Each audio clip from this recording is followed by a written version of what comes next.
Notre chante un cri de résistance. Dans l'ombre, nous trouvons la lumière. Même dans la défaite, notre force est là. Dans la vérité, dans l'amour, dans la clarté. Nous relevons plus fort dans la douleur. Pour un monde où la lumière enfin l'emporte. Dans la lutte finale, nos voix s'élèvent. Contre la nuit, contre le mensonge. Même si nous perdons, la vérité prévaut. Car dans la danse, c'est notre âme qu'on gagne.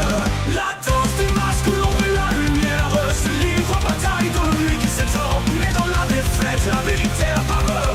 Les masques tombent, la fin, on l'entend. Même dans la défaite, notre force est là. Dans la vérité, dans l'amour, dans la clarté. Nous relevons plus fort dans la douleur. Pour un monde où la lumière enfin l'emporte. Dans la lutte finale, nos voix s'élèvent. Pour un monde où la lumière. Pour un monde où la lumière enfin l'emporte. Dans la lutte finale, nos voix s'élèvent. Contre la nuit, contre le mensonge. Mais dans la défaite, la vérité apparaît. Les masques tombent, la fin on l'entend. Les causes affaiblissent sous le masque de la peur. Nos quartiers au cancer, un avenir flou. La santé trahie par des médecins en errance. Nos vies, leur jeu, leur pouvoir, leur coup.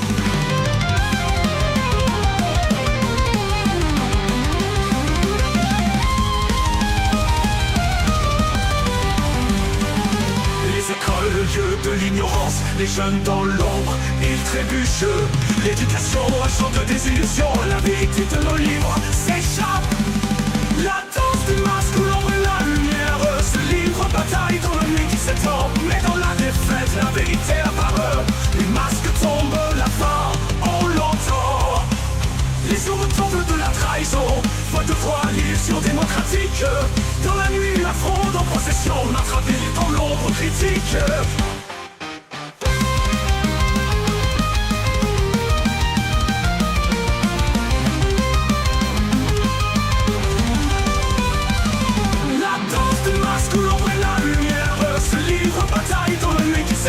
Mais dans la défaite, la vérité apparaît.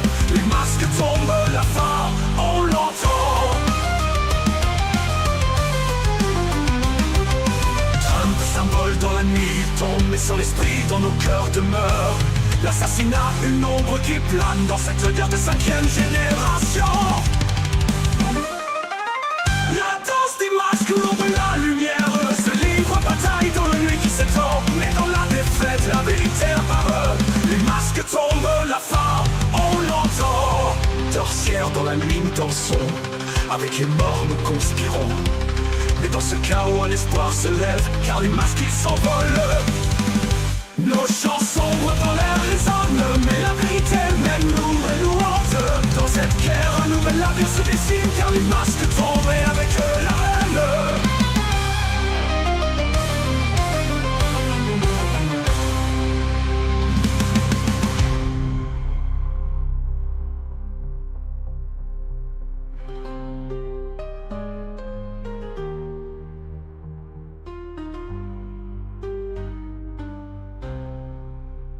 Les masques tombent, avec eux la haine l'entend. On l'entend, la fin, on l'entend.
Et bonjour à tous, je m'appelle Yann Rochdy, bienvenue en direct de la Révolution culturelle, épisode du 4 novembre 2024, la Tour de Basel, première partie de l'histoire occulte de la banque, des banques centrales.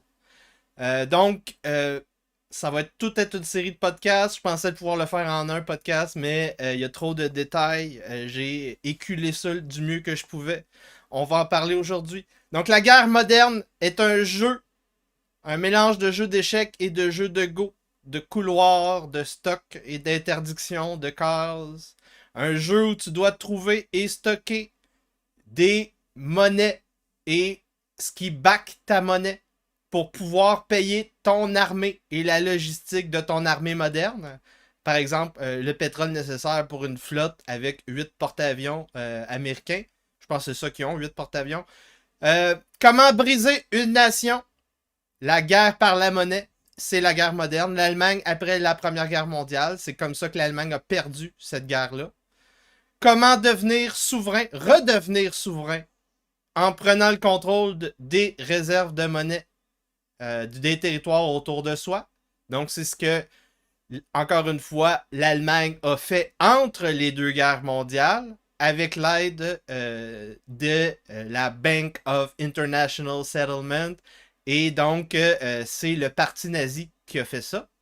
Ensuite de ça, comment faire de l'argent avec la guerre et le pillage durant une guerre mondiale pour payer ton armée nazie. Donc, c'est de ça qu'on va parler aujourd'hui.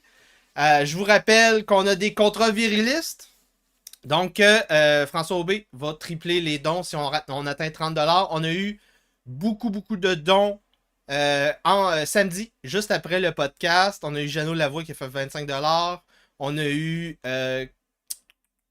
Mathieu Larouche qui est revenu. Mathieu Larouche qui est un patricien de longue date qui avait disparu pendant un an. C'est le patricien de Thaïlande. Et donc, c'est un passport bro. Et il va très bien. Donc, il a fait un super chat de 100$ et il s'est réabonné à 25$ par mois. Merci beaucoup. Yannick Degnaud, 6$. On a eu François Aubé, évidemment, qui a doublé les dons du dernier podcast. Donc, une bonne semaine. On continue. Et on a déjà des dons. Donc, un 10$ d'Alexis, merci beaucoup. Et il manque seulement 20$ et on va tripler, merci beaucoup. Donc, gros podcast. Je vous rappelle, à un moment, ça va bloquer, ça va couper.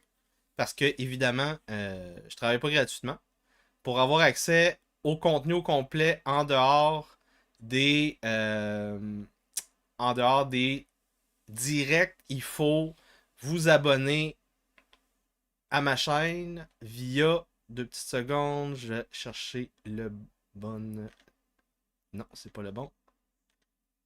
YannRochdy.com ou bedon mon Substack yanrochdy.substack.com ou bedon via YouTube. Ça va être dans la section abonnement. Vous allez voir les contenus réservés aux membres ou bedon dans la section liste de lecture. Vous pouvez avoir accès aux séries, par exemple, Magie et sorcellerie, Le Citoyen chrétien, Une nation sous emprise. Ça, c'est les podcasts de l'histoire de Jeffrey Epstein, l'histoire de l'État profond. Donc, merci beaucoup. Et là, on commence. On commence pour de vrai. Donc, depuis cet été, on a découvert plusieurs secrets. Par exemple, on a fait l'histoire de l'Empire romain et on a découvert le secret de l'Empire romain ensemble. C'est le contrôle de l'information, des communications. Donc, quand on a un endroit, un lieu centralisé qui dirige, qui contrôle comme une main de fer plusieurs provinces, plusieurs États, on arrive à une nation ou un empire. Donc, plusieurs provinces, une nation, plusieurs États, un empire. C'est comme ça que vous devriez le voir. Si on a plusieurs nations sur un même juridiction, ça veut dire qu'on est rendu à un empire. Si on a plusieurs provinces, on est rendu à une nation. Donc, par exemple, le Canada aurait le but, la finalité de devenir un empire multiculturel. On se dirige plus vers le multiculturel que le melting pot américain qui est une république. Donc ça c'est... Il y a des différences. Il y a des différences. Hein?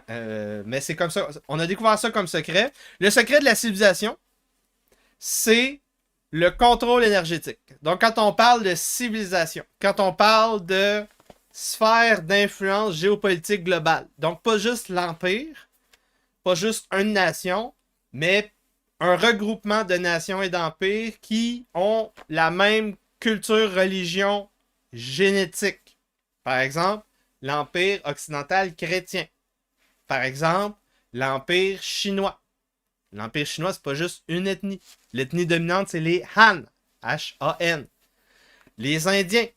Les Indiens, c'est pas juste une ethnie. T'as une 10-15 de provinces avec chacun soit plusieurs dizaines de millions, voire plus que 100 millions d'habitants, qui sont des nations en eux-mêmes. Donc, le secret de la civilisation, contrôle énergétique.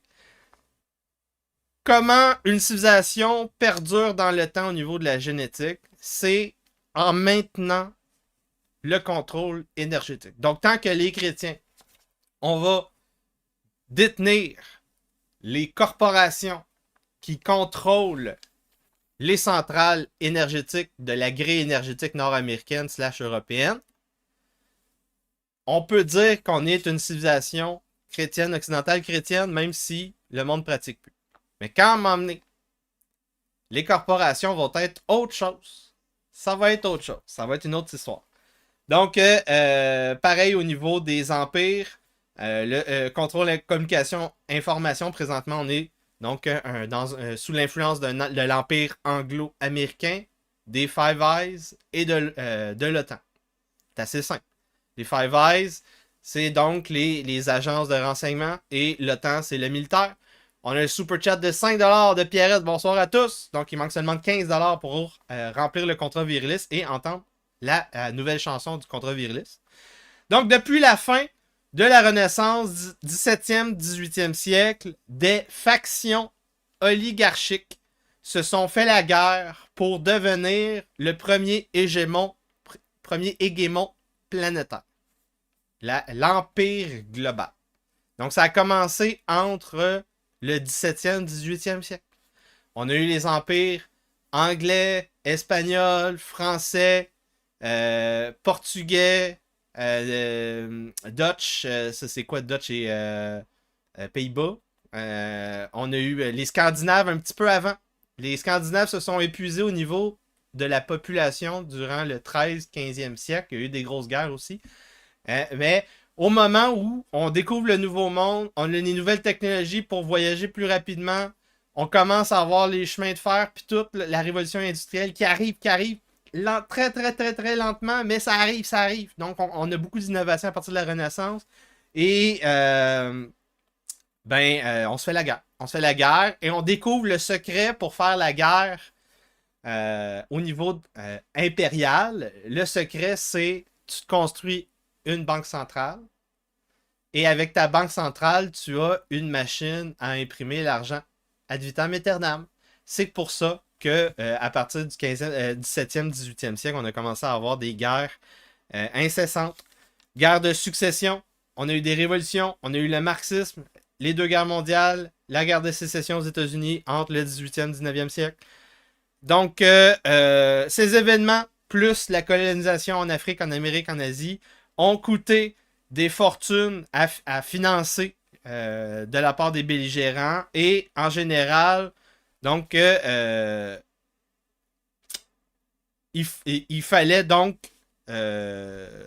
si tu suis la logistique de ces guerres-là à partir de la Renaissance, la logistique et les mouvements de capitaux, tu sais qui gagnera la guerre en question. Donc qui a gagné la guerre de 100 ans, tu le sais en checkant le trésor des Français et des Anglais. Tu sais qui a gagné la guerre, les Britanniques contre les Américains. Tu sais qui a gagné la guerre de sécession. Tu sais qui a gagné les deux guerres mondiales en regardant l'effet sur la monnaie le trésor de guerre, le butin, et donc l'inflation, souvent c'est comme ça qu'on le voyait aussi, l'effondrement économique. Donc c'est pas tant la victoire stratégique sur le terrain qui est important, sinon la destruction de la monnaie par l'inflation de ton adversaire. Et évidemment, tu peux aussi voler sa réserve centrale, sa banque centrale, par exemple le stock d'or. Tu peux voler ce stock d'or-là et tu payes ton armée et ça détruit l'économie. Donc tu gagnes automatiquement. C'est un peu comme quand tu joues à un jeu de stratégie médiévale, ben tu gagnes quand tu réussis à assiéger ton adversaire, le baron, le lord ou le roi avec lequel tu bats. Tu réussis à assiéger son château, puis là tu le prends. Ben là, il est sous ta couverne, là, il est dans ta prison. Donc, aujourd'hui, on revient à l'époque des 2 guerres mondiales, au moment où l'ancêtre de la CIA, l'OSS, le Office of Strategic Service, mettait en place ses réseaux de trafic pour préparer le terrain à Jeffrey Epstein, Puff Daddy et 3-4 qui allaient prendre le contrôle plus tard de ces opérations-là, de ces réseaux 3-4 générations plus tard. Comment on a assuré que les États-Unis deviennent une superpuissance économique durant la Première Guerre mondiale, puis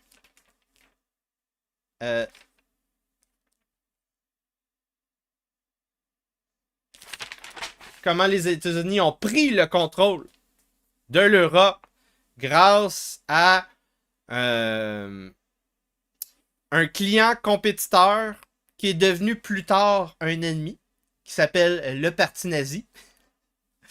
Le Parti nazi allemand et l'État allemand. Et donc, le porte-avions financier qui a rendu ça possible, donc la prise de contrôle, je répète, la prise de contrôle des États-Unis,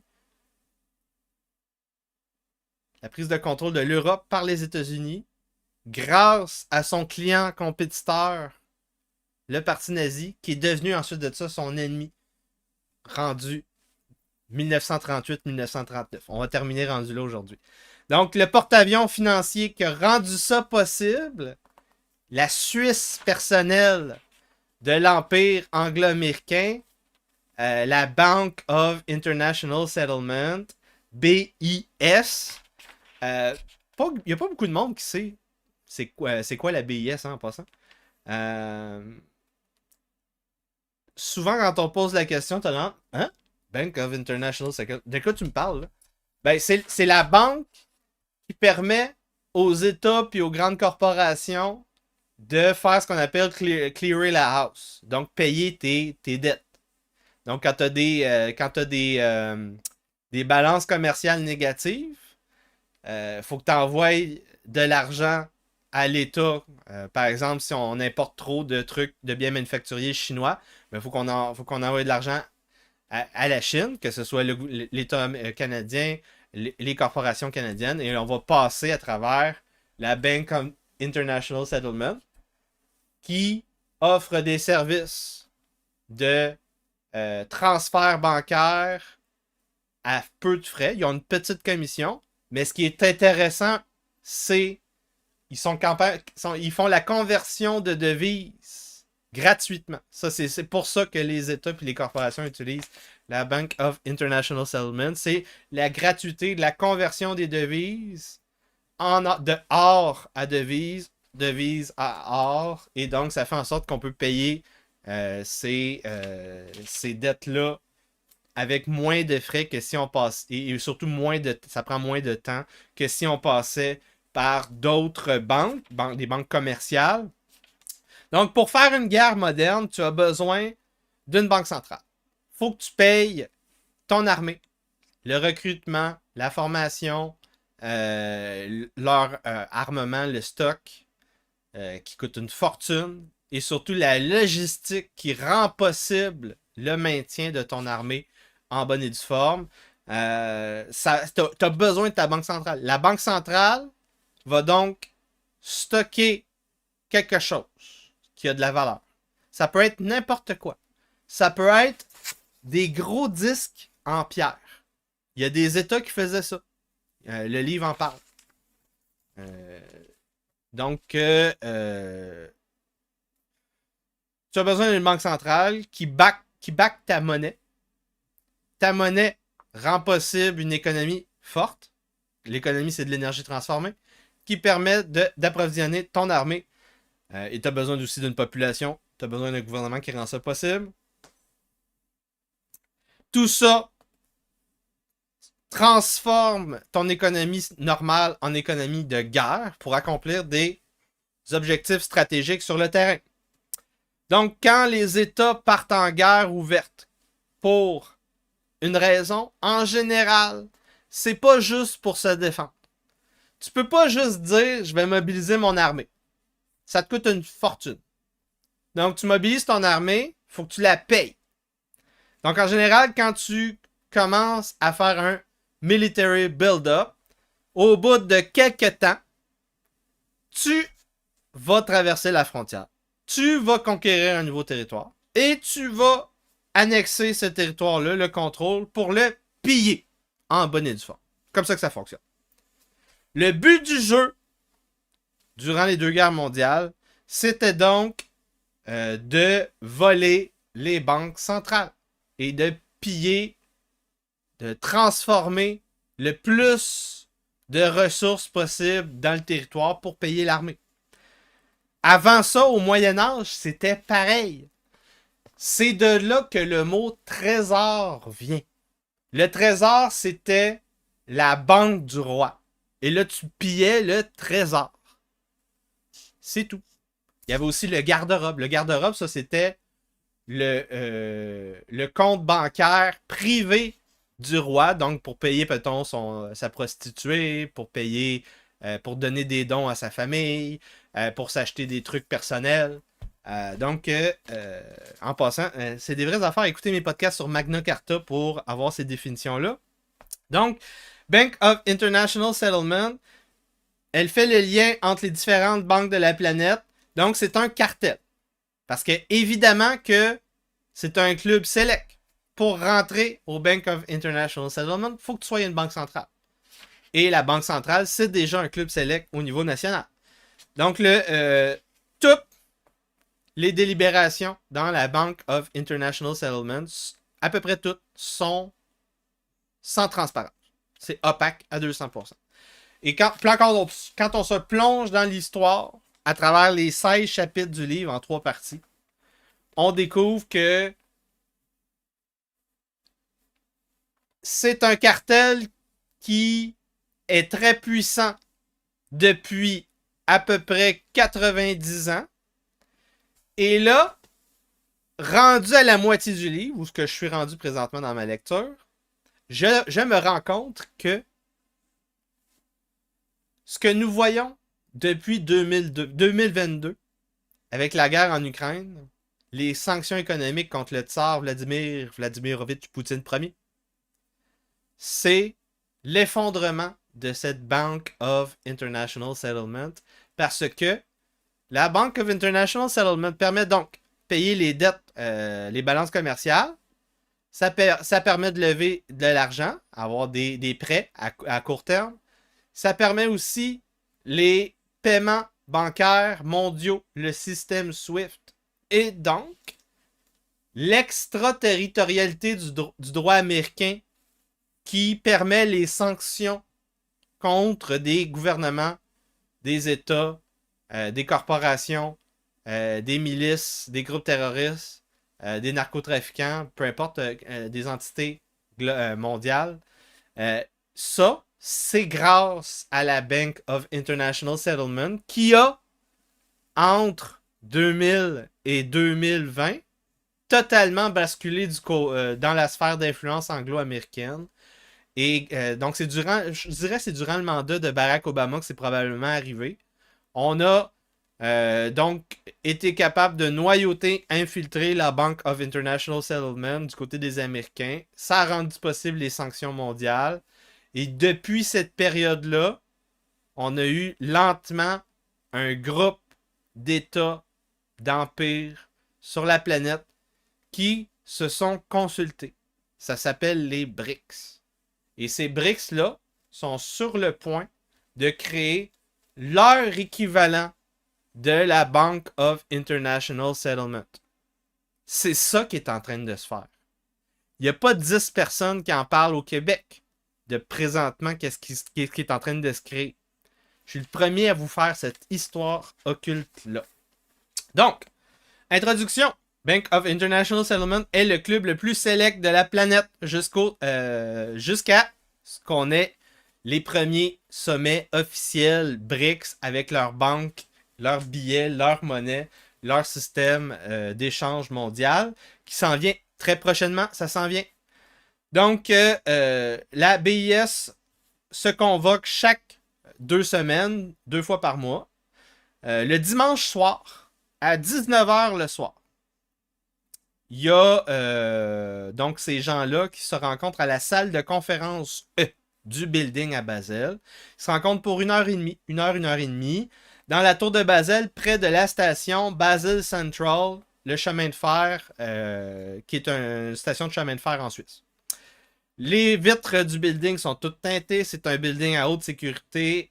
Après le meeting, les aides quittent la salle de conférence et les 18 membres, plus les gestionnaires de la BIS, vont au 18e étage. Donc, déjà là, il y a des gens comme Jesse, comme François, qui vont avoir les sourcils, les oreilles qui vont titiller en entendant 18 membres, 18 étages. Ça fait un peu sataniste. Pour manger et accomplir le vrai travail. Parce que le vrai travail, c'était pas le meeting dans la salle de conférence, mais c'est évidemment les discussions informelles en mangeant et en buvant du vin. De qualité gastronomique, les deux. Donc, on appelle ça le Economic Consultative Committee of the Bank of International Settlement. Donc, en 2013, à l'époque de l'écriture du livre Le Tower of Basel, The History of the Shadowy Bank, The Shadowy History of the Secret Bank That Runs the World, on avait comme gens qui siégeaient sur le board de la banque Bernanke, de la Réserve fédérale américaine, Sir Mervyn King, Bank of England, qui allait être remplacé par Mark Carney, qui est rendu haut placé au Canada. Hein? Mario Draghi, ça c'est, il était à la Banque centrale européenne à l'époque, c'est un Italien. Zhu Xiaochuan, ça c'est la Banque de Chine centrale. Et évidemment les gouverneurs des banques d'Allemagne, France, Italie, Suède, Canada, Inde, Brésil, Espagne. Donc, Global Financial System, donc le système financier mondial, les systèmes de paiement comme le système SWIFT, les marchés internationaux. Ce beau monde-là discute de tout ça à chacun de leurs meetings et c'est eux qui signent les conseils nécessaires pour envoyer des bail-outs sur les marchés. Donc à chaque fois que les gouvernements, que les entités mondiales comme la Banque mondiale, comme l'ONU, interagissent au niveau financier sur les marchés, c'est via la Bank of International Settlement. Donc, ils émettent des recommandations via 3 comités. Des recommandations pour les États, pour les banques centrales, pour les corporations, pour les banques commerciales. Et donc, ces recommandations sont sous la forme de propositions, proposal, du Global Economic Meeting. Et donc, ça suit leur agenda. Donc, le Global Economy Meeting, c'est le 2e meeting. Donc, le premier meeting, c'est le meeting des 18 big boss de l'oligarchie mondiale qui fait de l'argent des deux côtés de toutes les guerres. OK? Et ça, c'est le vendredi soir ou le samedi? Le dimanche soir. Le dimanche soir. Et là, le lundi matin, à 9h30, il y a le 2e meeting à la salle B, room B. 3 heures. Donc, de 9h30 jusqu'à l'heure du dîner. Donc, c'est les mêmes gens que le meeting du dimanche. On rajoute les États secondaires.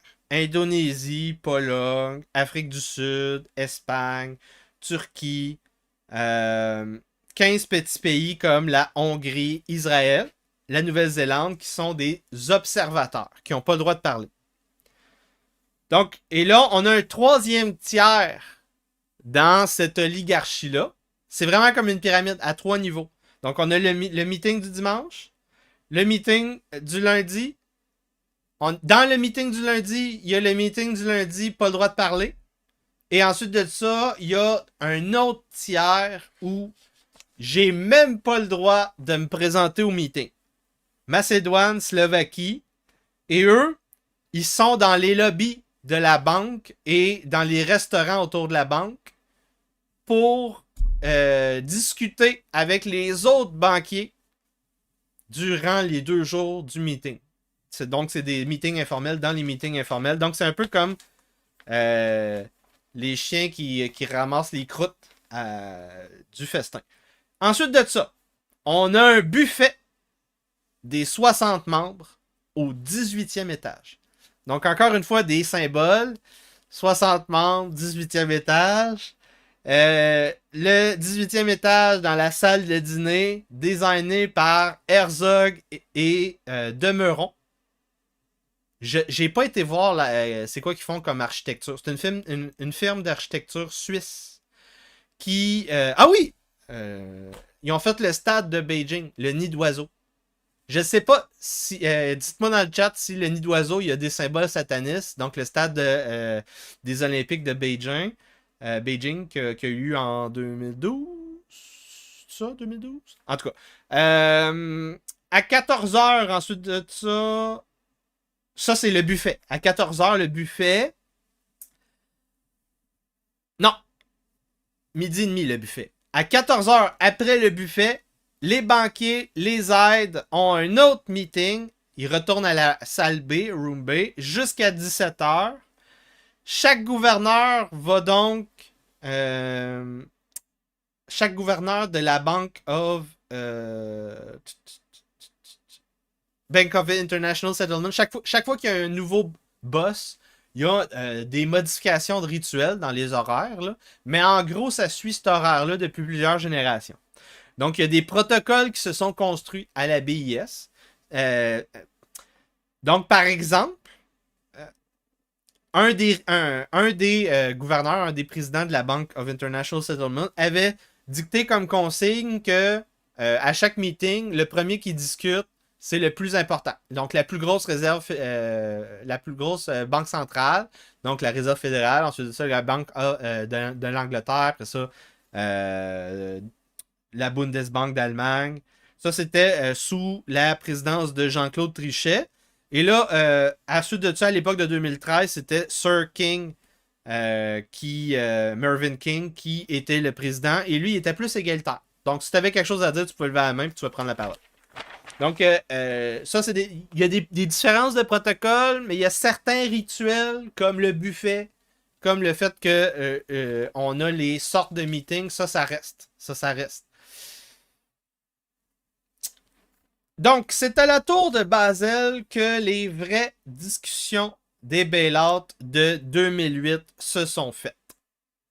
Donc, c'est pas avec le secrétaire au Trésor de Barack Obama. C'est pas avec les grandes banques commerciales américaines. C'est pas les meetings, conseils stratégiques qu'ils ont fait pendant les procédures, non. Donc, le vrai meeting qui a décidé des montants qu'on allait envoyer pour éviter que certaines compagnies fassent faillite partout sur la planète, c'est à Basel que ça s'est fait. Et donc, par prolongement, la guerre en Ukraine et la guerre en Palestine présentement se décident à la même place. Donc, les gens qui font de l'argent en Ukraine font de l'argent en Ukraine grâce à la Bank of International Settlement. Même chose en Palestine, Israël. Donc,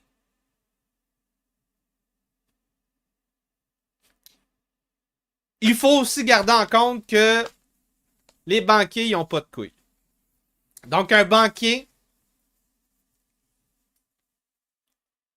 ça déteste que on prenne sa parole pour la projeter en public. Donc, quand un banquier discute, il préfère discuter de manière informelle pour éviter de mettre les pieds dans les plats. Pour ses clients, pour sa propre vie.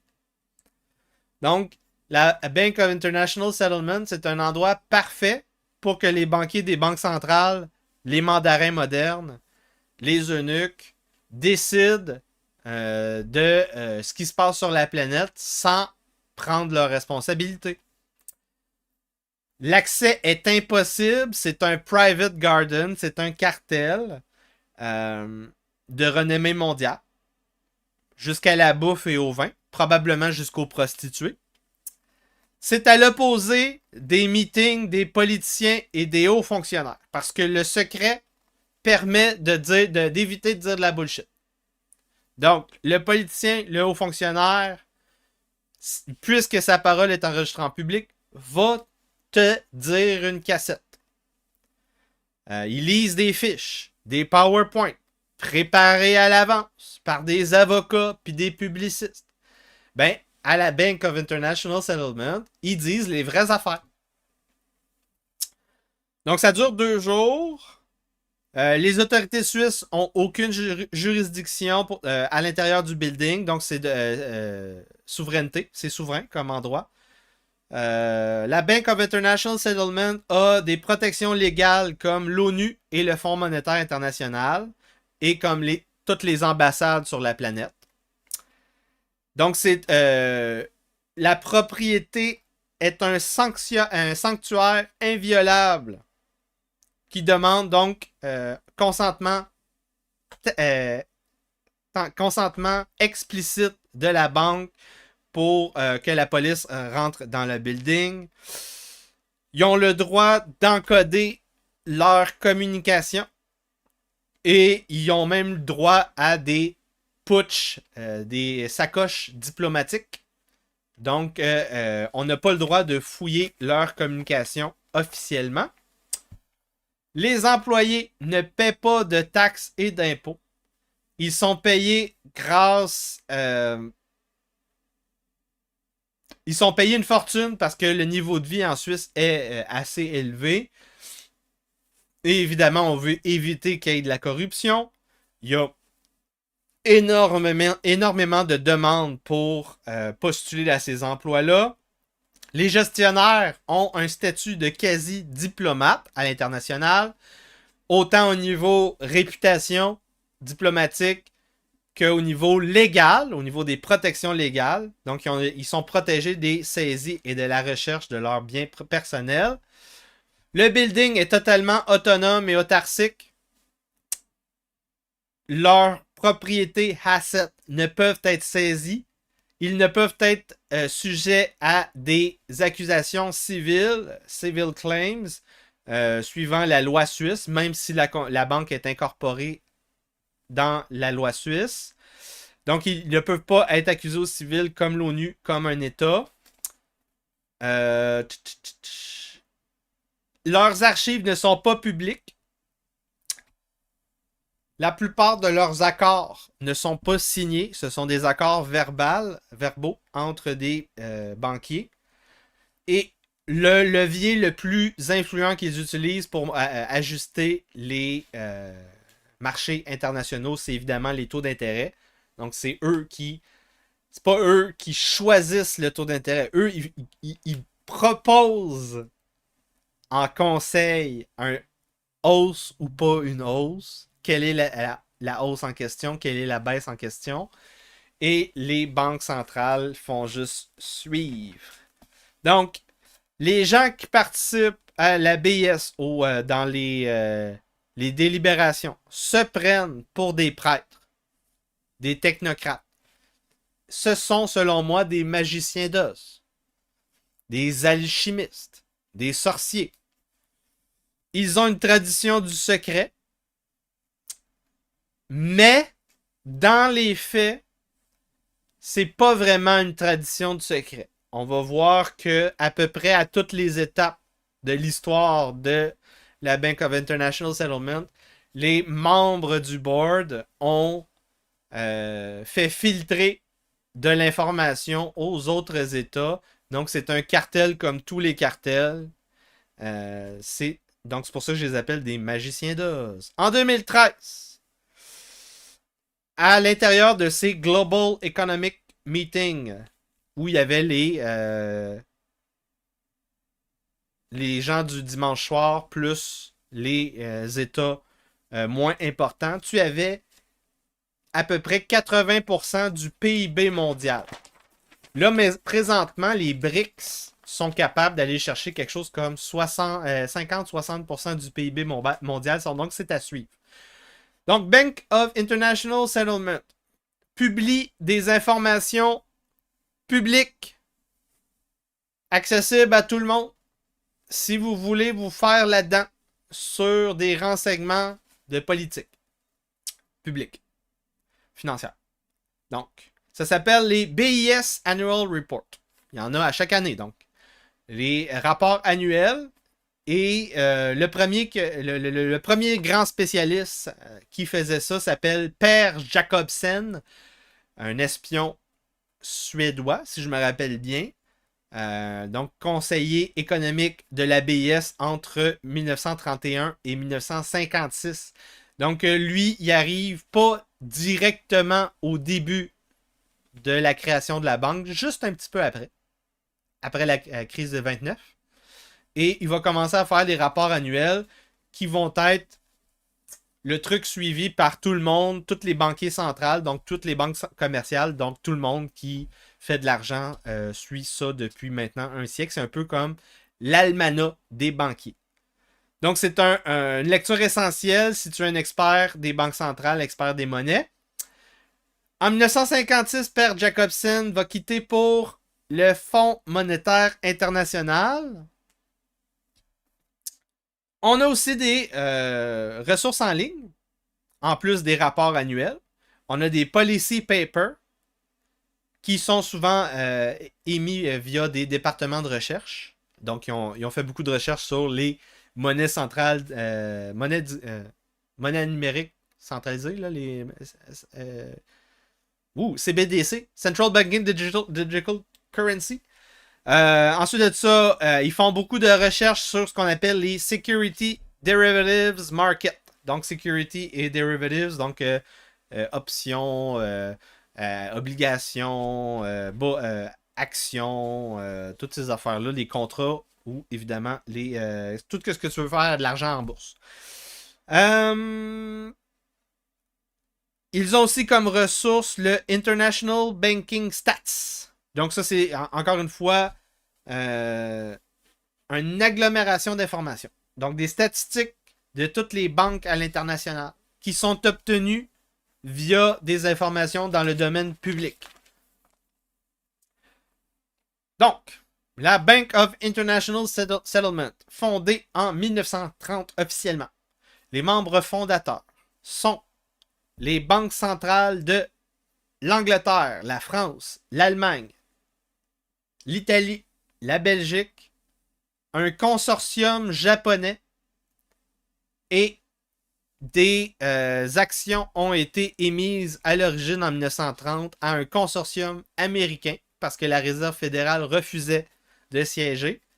Le consortium, c'est 3 banques qu'on va voir plus... Non, on les a déjà. JP Morgan, First National Bank de New York et First National Bank de Chicago.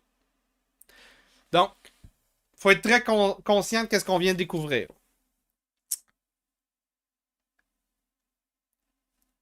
Rendu après la Première Guerre mondiale, on a construit une grille énergétique continentale aux États-Unis. Et là, les États-Unis deviennent la première superpuissance continentale énergétique, permettant une économie industrielle capable de supplanter toutes les économies mondiales. Juste par exemple pour l'acier, c'est démentiel. C'est démentiel, c'est imbattable. Tu peux pas battre le prix de l'acier américain. Donc, comme tout est construit en acier, les poutres d'acier, tout le monde en a besoin pour faire des buildings. Donc, tout le monde était un nain à côté des États-Unis. Donc, les Anglais, les Britanniques ont fait une alliance avec les Américains à la fin de la Première Guerre mondiale pour devenir les boss, le premier hégémon planétaire. Et qu'est-ce que je voulais dire avec ça?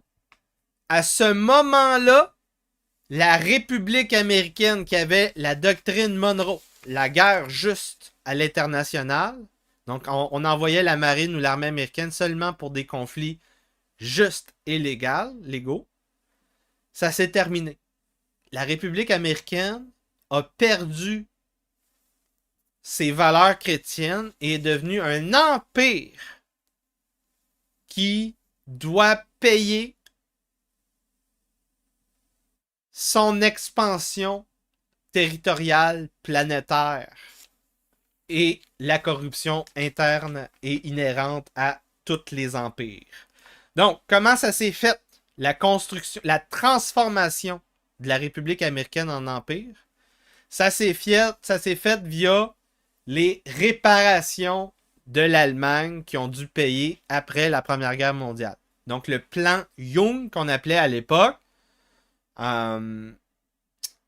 les architectes du plan Young sont deux noms importants aujourd'hui. Les noms centraux. Montagu Norman, le gouverneur de la Banque d'Angleterre, et Hjalmar Schacht, président de la Reichsbank en Allemagne, qui disait que la Reichsbank, que la BIS était sa banque. Donc, les architectes de la Bank of International Settlement, c'est ces deux gars-là.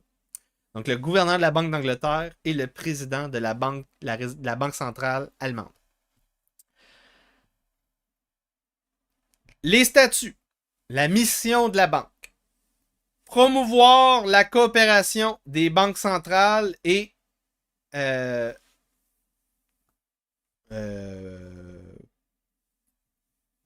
provide, c'est quoi provide? C'est proposer un service, des facilities, donc des facilités, des moyens pour financer des opérations internationales. Donc des plans de paiement à l'international. Cette banque avait dans les statuts le but d'être autofinancée. Donc pour rentrer, être membre de la banque, il n'y a pas de prix. Donc c'est autofinancé. Et la banque avait pour but d'exister à perpétuité. Nous allons voir aujourd'hui que la Bank of International Settlement a aidé à reconstruire l'Allemagne post-Première Guerre mondiale, que la Bank of International Settlement a aidé à armer le parti nazi entre les deux guerres mondiales, et que la Bank of International Settlement a profité de la Deuxième Guerre mondiale pour faire de l'argent. Tout le monde le savait à l'époque. Aujourd'hui, presque personne n'est au courant. C'est un peu comme la COVID. Et donc, encore une fois, en lisant ce livre, je me rends compte que c'est un peu black pill. Je suis un peu black pill dans le sens que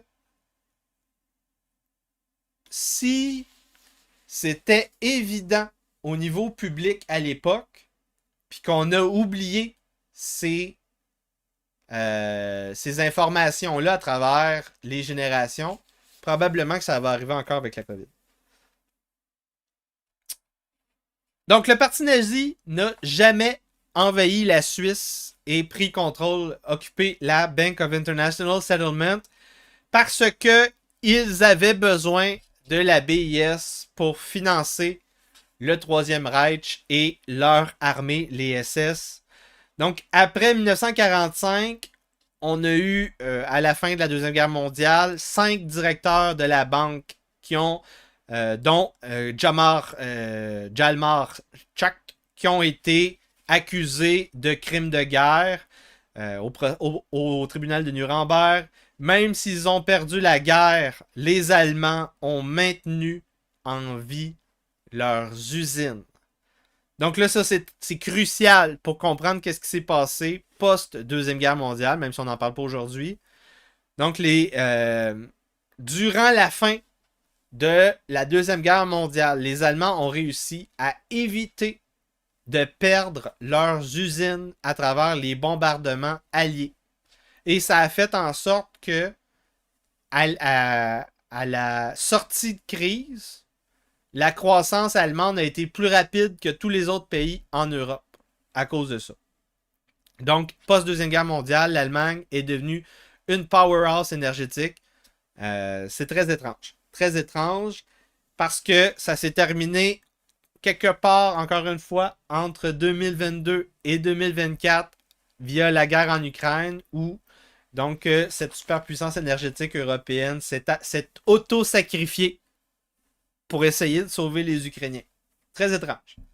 Donc, de 1930 à 1977, le QG de la Bank of International Settlement était basé dans un petit hôtel à côté de la station de chemin de fer Basel Central. L'entrée était cachée par la porte d'un magasin de chocolat. Donc, si tu voulais trouver la banque, il fallait que tu saches où chercher.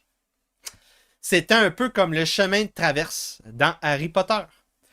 Le style de l'hôtel était victorien. En 1977, la banque déménage aux deux Central Bahnplatz. La mission de la banque, 3 objectifs. Servir les banques centrales dans leur poursuite de la stabilité monétaire et financière. Foster, donc créer de la coopération dans ces champs de travail, dans ces domaines. 3e objectif, agir comme banque pour les banques centrales. La Bank of International Settlement a un 2e bureau à Hong Kong. Donc, c'est le bureau régional d'Asie du Sud-Est. La Bank of International Settlement donc offre des services de stockage d'or pour ses clients qui permettent le paiement de factures au niveau international. Ils offrent aussi comme service du asset management qu'on appelle. Donc, par exemple, c'est proposer de gérer les finances, le financement de ta corporation, de ton état, ta dette, tes affaires-là. Et deuxièmement, donc proposer des prêts à court terme aux banques centrales durant des périodes de crise. La banque a été fondée et est protégée encore aujourd'hui par des traités internationaux. Donc, si vous êtes des fans de politique, si vous êtes des souverainistes, vous devez prendre pour acquis au niveau real politique que cette banque-là, vous devez faire avec. Vous ne pouvez pas dire ouais, moi, là, je vais prendre contrôle de la Caisse de dépôt et de placement du Québec, je vais créer notre monnaie, je vais faire ce que je veux, je vais faire une assemblée constituante pour créer le dollar québécois, whatever, comment je vais l'appeler. Tu vas te faire trucider sur les marchés internationaux. C'est pas comme ça que ça marche. C'est un cartel. Un cartel, tu prends pas ça de front de manière publique, tu vas te faire écraser comme une mouche. Donc, les souverainistes qui savent même pas que la banque existe méritent pas de prendre le pouvoir. Donc, la Bank of International Settlement, à travers sa structure, contrôlait jusqu'à 2023-2024 le flow de crédit et le volume de monnaie en circulation sur la planète. Jusqu'à temps que les BRICS soient en train de proposer une alternative. Par exemple, là, présentement, ils sont en train de créer une série de marchés qui sont plus ou moins indépendants les uns des autres. Donc, au lieu de créer une monnaie parfaite présentement, ils sont en train de régler tous les problèmes au niveau locaux, régionaux et par domaine. Donc, on a une bourse de l'énergie qui est en train de se faire. On est en train de faire un peu transférer les paiements de la ressource énergétique, le pétrole, le gaz, du dollar américain au yuan et au rouble et même à des devises, des ententes nationales avec les monnaies nationales, des ententes de gré à gré, de pays à pays. On fait ça aussi, on a proposé au sommet récent des BRICS une bourse de grains pour commercer le grain à l'international à travers cette bourse-là. Donc, c'est très intéressant qu'est-ce qui se fait à ce niveau-là. C'est une autre manière de faire. Mais avant ça, jusqu'à 2023, c'était la Bank of International Settlement qui était le noyau central. Il fallait passer par eux pour faire de l'échange à l'international, dans l'économie globalisée. Donc, c'est eux qui régulent moralement les banques commerciales, la Bank of International Settlement. Donc, la règle sacro-sainte qui dominait jusqu'à la dernière crise COVID, c'était les banques commerciales doivent avoir 8% de liquidité, de capital liquidité pour payer si les gens veulent sortir de l'argent ou s'ils ont des prêts qui arrivent, il faut qu'il y ait 8%. Donc, admettons que j'émets en tant que banque commerciale 100 millions de prêts, donc de dettes. Je dois avoir 8 millions de capital dans mes coffres. Donc, cette règle-là, c'est la Bank of International Settlement qui l'a créée, avec ses propres recherches, études, papiers, peu importe. Certains pays ont même mis cette règle-là dans leur loi, dans leur constitution. La banque n'a pas pouvoir de renforcer ces décisions-là. Ce sont des conseils, des comités. Mais c'est quand même eux qui sont quasiment responsables des bail-outs à chaque fois qu'il y a des crises financières à l'international. La Bank of International Settlement est donc un pilier central à l'économie mondialisée jusqu'en 2022-2024. Ils ont comme pilier central 4 comités internationaux. Le Basel Committee on Banking Supervision, donc un comité sur la supervision des banques. Le Committee on the Global Financial Systems, donc j'en ai parlé, ça c'est le meeting du lundi, le meeting du lundi. Ils ont le Committee on Payment and Settlement Systems. Donc, ça, c'est le comité du paiement SWIFT, système de paiement SWIFT. Et le 4e comité, c'est le Irving Fisher Committee qui publie les statistiques bancaires mondiales à l'aide d'informations publiques, du domaine public. À la banque siègent 3 organisations indépendantes. 2 groupes d'assureurs mondiales et le Financial Stability Board, le FSB, qui coordonne les autorités financières nationales proposant des politiques et des lois. Donc, c'est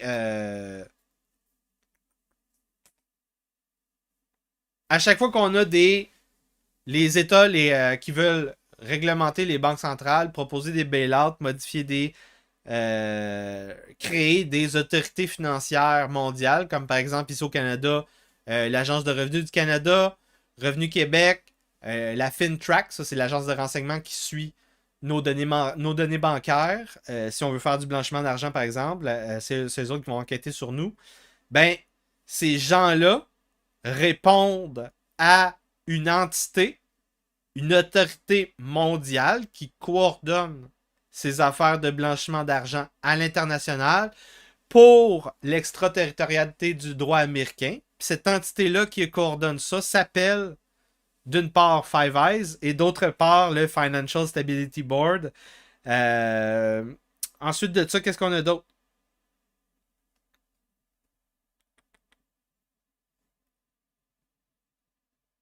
La Bank of International Settlement, en 2013, était la 30e réserve d'or mondiale. 30e, donc c'est autant que certains États. 119 tonnes métriques d'or. Et donc, la Bank of International Settlement, c'est le 4e pilier du système, de l'ancien système mondial de paiement pré-2022. Donc, tu avais la BIS, la Bank of International Settlement, le Fonds monétaire international, le Financial Stability Board et les banques commerciales, les plus grandes banques commerciales. C'était le grand cartel financier mondial entre 1920 à peu près et 2022. C'est terminé leur hégémonie.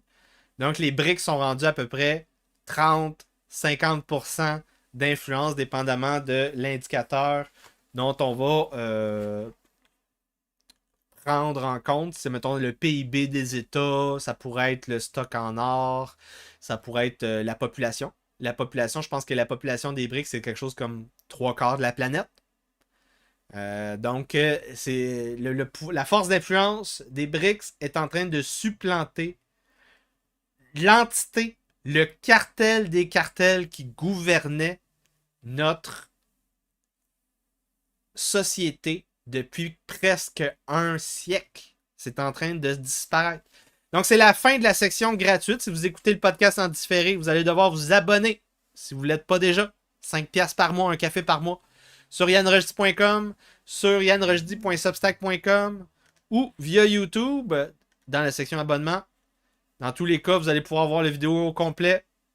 Ça va couper ici. Donc, on continue. Aujourd'hui, on a 5 chapitres pour terminer, conclure la première partie. Mercredi, matin ou soir. Une bonne journée, bonne soirée.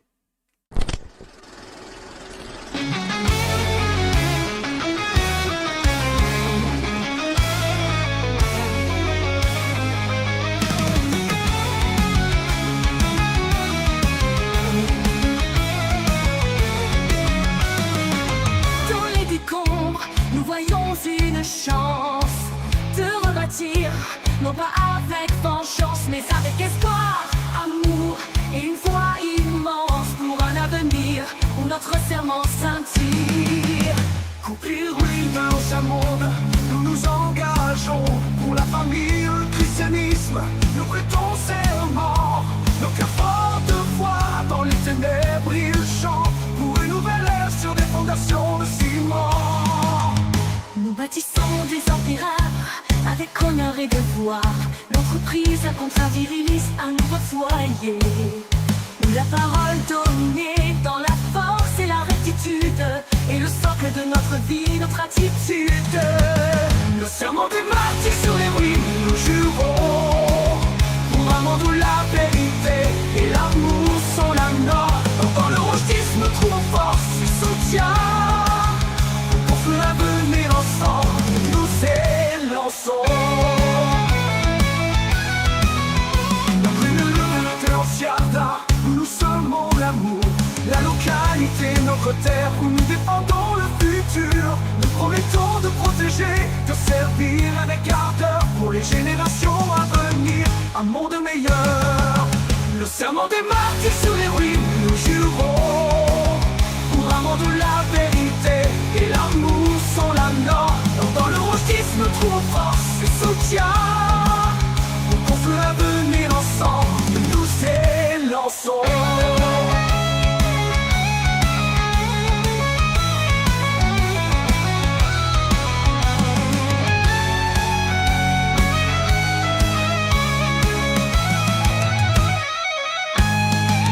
Le serment des martyrs sur les ruines, nous jurons pour un monde où la vérité et l'amour sont la norme. Dans le rogisme, nous trouvons force et soutien.